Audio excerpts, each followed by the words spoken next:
Pension മുടങ്ങുമെന്ന ആശങ്കയിൽ KSRTC. പെൻഷനിലും ശമ്പള വിതരണത്തിനുമുള്ള സർക്കാർ സഹായമായ 1000 കോടി രൂപയെക്കുറിച്ചും ബജറ്റ് പ്രഖ്യാപനത്തിൽ പരാമർശമില്ലാത്തതിനാൽ കെ.എസ്.ആർ.ടി.സിയിൽ ആശങ്ക.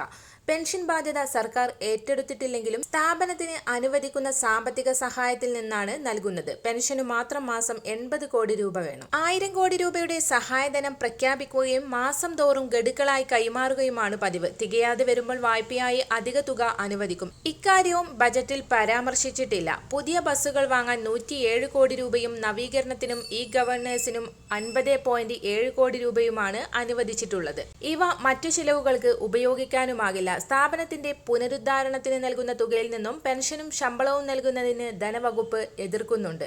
പൊതുമേഖലാ സ്ഥാപനത്തിന് ഇത്തരം സഹായം തുടരാൻ കഴിയില്ലെന്നും പുതിയ ബസ്സുകൾ നിരത്തിലിറക്കി വരുമാനം വർദ്ധിപ്പിച്ച് സ്വയം പര്യാപ്തമാകാനാണ് ധനവകുപ്പ് നിർദ്ദേശിക്കുന്നത്. ധനാഭ്യർത്ഥന ചർച്ചയിൽ സർക്കാർ കൂടുതൽ തുക വകയിരുത്തുമെന്ന പ്രതീക്ഷയിലാണ് കെ.എസ്.ആർ.ടി.സി.